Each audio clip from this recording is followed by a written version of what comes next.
गीता जी का 5वां अध्याय, श्लोक संख्या 8, 9, 8, 9।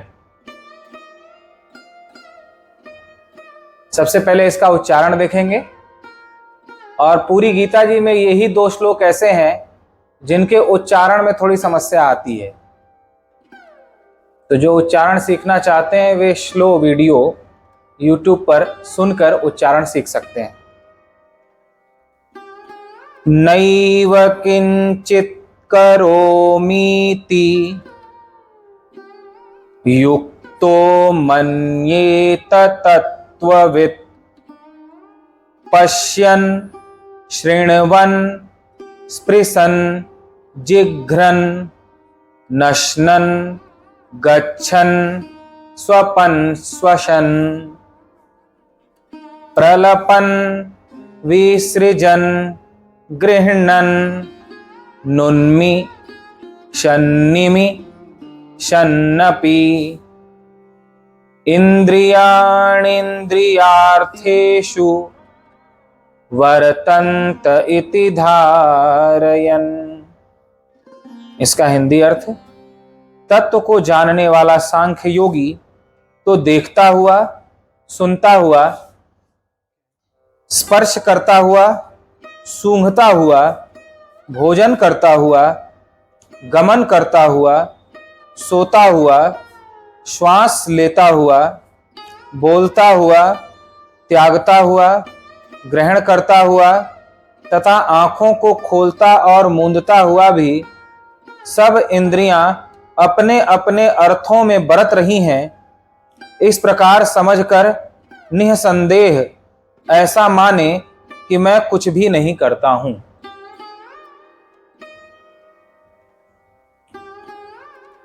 अब भगवान सन्यासी को उपदेश कर रहे हैं। कर्मयोग की बात की, कर्मयोग की प्रशंसा भी की, कर्मयोग का सिद्धांत भी दिया। अब भगवान श्री कृष्ण सन्यासी को सिद्धांत दे रहे हैं, सन्यासी की साधना बता रहे हैं।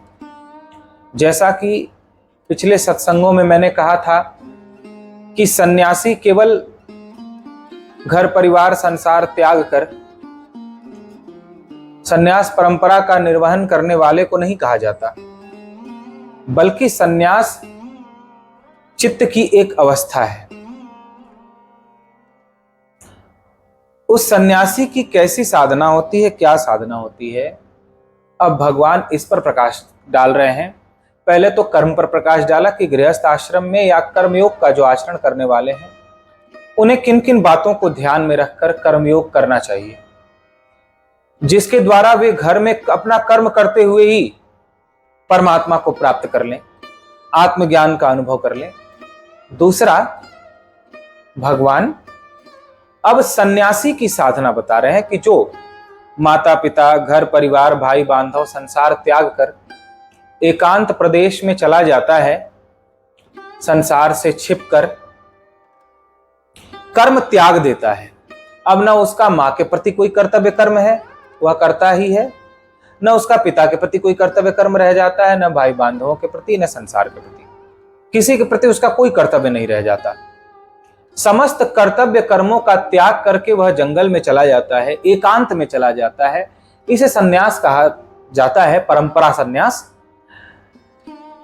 तो उस परंपरागत सन्यासी की साधना, जिसने कर्म त्याग दिया, संसार त्याग दिया, वो कैसी होती है, वो कैसी साधना करता है?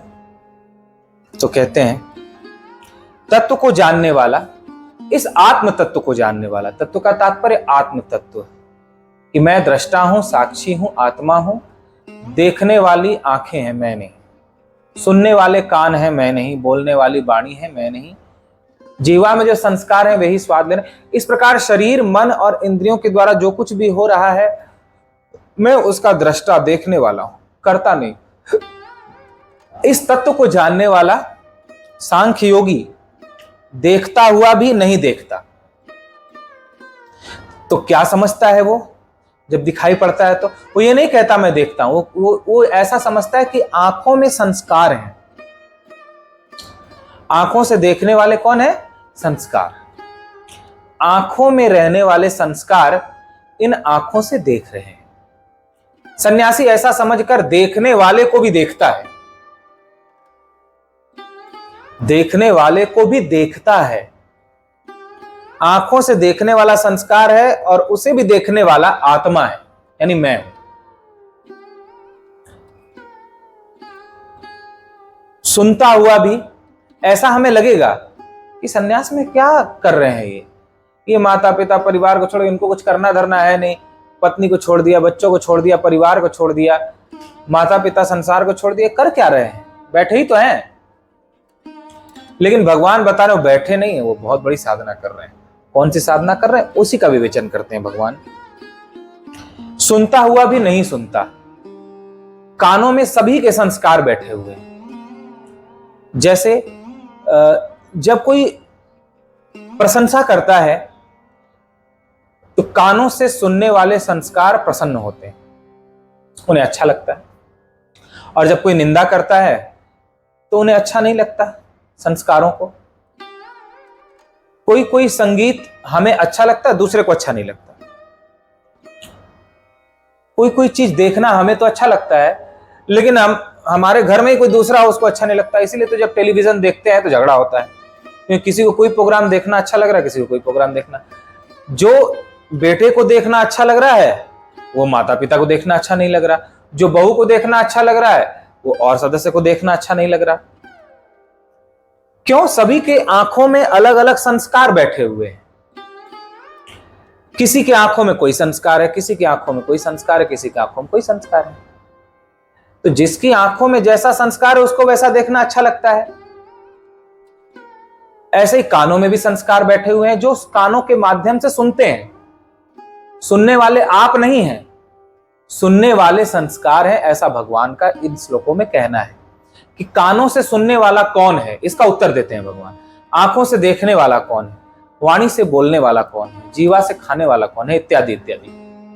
भगवान का स्पष्ट कहना है कानों से सुनने वाले संस्कार हैं। और सन्यासी यही जानकर सुनने वाले को भी देखता है। वो ऐसा नहीं कहता कि मैं सुन रहा हूं, बल्कि कानों से सुनाई पड़ रहा है और उस सुनने वाले संस्कार को भी वह देख रहा है। स्पर्श करता हुआ, स्पर्श करने पर भी वह समझता है कि त्वचा में संस्कार बैठे हुए हैं जो स्पर्श का अनुभव कर रहे हैं। मैं स्पर्श का अनुभव नहीं कर रहा हूं।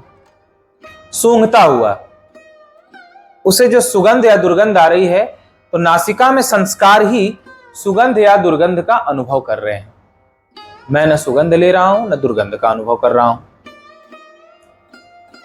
भोजन करता हुआ, भूख के संस्कार प्रकट होते हैं शरीर में। तो जीवा में भी संस्कार है जो स्वाद लेते हैं, जीवा के संस्कार स्वाद लेते हैं। तो जीवा के जो संस्कार स्वाद लेते हैं उन संस्कारों को ही स्वाद आता है, मुझे नहीं। मुझे मीठा लग रहा है, मुझे खट्टा लग रहा है, मुझे नमकीन लग रहा है। सन्यासी या ज्ञानी ऐसा नहीं जानता, बल्कि जीवा को स्वाद आ रहा है और उस स्वाद के अनुभव को वह देखता है। भूख शरीर में प्रकट हो रही है और भूख भोजन कर रही है। मैं भोजन नहीं कर रहा हूं। वह भूख को भी देखता है और भोजन करते हुए को भी देखता है। तो भोजन करता हुआ भी ऐसा समझता है कि मैं भोजन नहीं कर रहा हूं। गमन करता हुआ, चलता हुआ भी ऐसा समझता है कि मैं नहीं चल रहा हूं। पांव में चलने के संस्कार ही पांव को चला रहे हैं। सोता हुआ भी ऐसा समझता है मैं नहीं सो रहा हूं, सोने के संस्कार इस शरीर को सुला रहे हैं। श्वास लेते हुए भी वो ये समझता है कि श्वासों की गिनती है, श्वासों के संस्कार हैं। तो संस्कारों के कारण जितने संस्कार हैं उतने संस्कारों के अनुसार श्वास आ रही है, जा रही है। और जब श्वास का संस्कार पूरा हो जाएगा तो श्वास बंद हो जाएगी। बोलता हुआ भी ऐसा समझता है मैं नहीं बोल रहा हूं, वाणी में बोलने के संस्कार हैं, वे संस्कार ही बोल रहे हैं। इसे थोड़ा और स्पष्ट समझें। जैसे मैं हिंदी बोल रहा हूं, आप हिंदी समझ रहे हो, लेकिन कल्पना कीजिए कि आपका जन्म अमेरिका में हुआ होता, ब्रिटेन में हुआ होता, जहां आपने कभी हिंदी ना सुनी होती ना बोली होती, तो क्या मैं हिंदी बोल पाता, आप समझ पाते? नहीं। फिर वहां संस्कार इंग्लिश का पड़ा, तो वाणी से इंग्लिश ही निकलेगी और आपको इंग्लिश ही समझ आएगी। तो इस प्रकार ये संस्कार सभी अंगों पर, सभी इंद्रियों पर बैठे हैं और वो संस्कार ही अपने अपने अर्थों में बरतते हैं, यानी वे संस्कार ही बोलते हैं, देखते हैं, खाते हैं, पीते हैं, सुनते हैं, आप नहीं, आत्मा नहीं। बोलता हुआ भी नहीं बोलता, क्योंकि वो समझता है कि मैं नहीं बोल रहा हूं, वाणी से संस्कार बोल रहे हैं। त्यागता हुआ भी वो नहीं त्यागता, समझता है संस्कार ही त्याग रहे हैं। और किसी चीज को लेता हुआ, ग्रहण करता हुआ भी ऐसा समझता है कि संस्कार ही ग्रहण कर रहे हैं। जैसे आपको कोई बात समझ में आई तो आपने संकल्प कर लिया, ठीक है आज से हम इस दोष का त्याग करते हैं, तो वो समझ, वो संस्कार आपके भीतर गया सत्संग के द्वारा, तभी तो आपने त्याग किया। तो संस्कार ही त्याग कर रहा है और ग्रहण करने वाला भी संस्कार है। आपको कोई बात अच्छी लगी तो आप ग्रहण करते, तो संस्कार ही तो पड़ा सत्संग से। सत्संग से संस्कार पड़ा कि ये अच्छी चीज है, इसे धारण करो, ग्रहण करो, तो आपने उसे ग्रहण किया। तो संस्कार ही ग्रहण भी करता है, संस्कार ही त्याग भी करता है। आंखों को खोलता हुआ, आंखों में भी संस्कार हैं जो खोलते हैं, आंखों को बंद करते हैं। मैं ना आंखें खोलता हूं ना बंद करता हूं। सब इंद्रियां अपने अपने अर्थों में बरत रही हैं, यानी हर इंद्रिय में उनके संस्कार बैठे हुए हैं। आंखों के संस्कार देखना चाहते हैं, कानों के संस्कार सुनना चाहते हैं, वाणी के संस्कार बोलना चाहते हैं, जीवा के संस्कार खाना चाहते हैं। तो सब इंद्रियों में जो उनके संस्कार हैं, वे संस्कार ही अपना अपना कर्म हर अंग पे बैठकर कर रहे हैं। आप करने वाले नहीं हैं, आत्मा करने वाला नहीं है, ऐसा जो जानता है वही सन्यासी है। तो सन्यासी इस समझ के साथ कि मैं करने वाला नहीं हूं, वह देखते हुए भी समझता है कि मैं नहीं देख रहा हूं, संस्कार देख रहे हैं। सुनते हुए भी समझता है मैं नहीं सुन रहा हूं, संस्कार सुन रहे हैं। ऐसे ही हर अंग से, इंद्रिय से जो भी कर्म होते हैं, वो ऐसा स्पष्ट देखता और समझता है कि हर इंद्रिय के संस्कार ही समस्त कर्म कर रहे हैं, मैं करने वाला नहीं। निसंदेह ऐसा मानकर मैं कुछ भी नहीं करता हूं, और एक ही उसकी धारणा रहती है, मैं कुछ भी नहीं करता हूं, हर अंग से संस्कार ही सब कुछ करते हैं। तो इस प्रकार कर्मयोग की भी साधना भगवान ने दी अब के पिछले श्लोकों में, कि ममता से रहित होकर, फल की इच्छा से रहित होकर, राग और द्वेष से रहित होकर, जय पराजय सुख दुख हानि लाभ भगवान पे छोड़कर कर्म करो। तो उस कर्म से, घर में कर्तव्य कर्म करते हुए ही तुम परमात्मा को, आत्मज्ञान को प्राप्त कर लोगे। और आज के श्लोक में भगवान ने हमें बताया कि आप आत्म तत्व को हृदय में धारण करके, इस समझ को हृदय में धारण करके कि हर अंग पर, इंद्रिय पर संस्कार बैठे हुए हैं, वे संस्कार ही देख रहे हैं, संस्कार ही सुन रहे हैं। आप न देख रहे हो, न सुन रहे हो, न बोल रहे हो, न खा रहे हो, न पी रहे हो, न चल रहे हो, न ग्रहण कर रहे हो, न त्याग कर रहे हो। इस प्रकार संस्कारों को ही करने वाला भगवान बता रहे हैं और आपको देखने वाला बता रहे हैं। कह रहे हैं कि उस ज्ञानी की, उस सन्यासी की यह स्पष्ट भावना होती है कि मैं करता नहीं हूं, मैं करने वाला नहीं हूं, बल्कि ये सब कर रहे हैं संस्कार अंगों के माध्यम से, मैं सिर्फ देखने वाला, करने वाला नहीं। ये सन्यासी की साधना होती है। इस प्रकार सन्यासी की साधना, गृहस्थ की साधना, कर्मयोग की साधना और ज्ञान योग की साधना, ये ज्ञान योग की साधना भी है जो आज बताया मैंने। ये 2 श्लोकों में ज्ञान योग की साधना भगवान ने दी। तो ज्ञान योग की साधना, कर्मयोग की साधना, ये दोनों भगवान जगह जगह पर देते जा रहे हैं, जिसकी चर्चा हम लोग करते हुए आगे बढ़ रहे हैं। इस पर आप सभी लोग विचार करना, जीवन में धारण करने का प्रयत्न करना, तो सभी का मंगल होगा। बोलिए गीता माता की जय।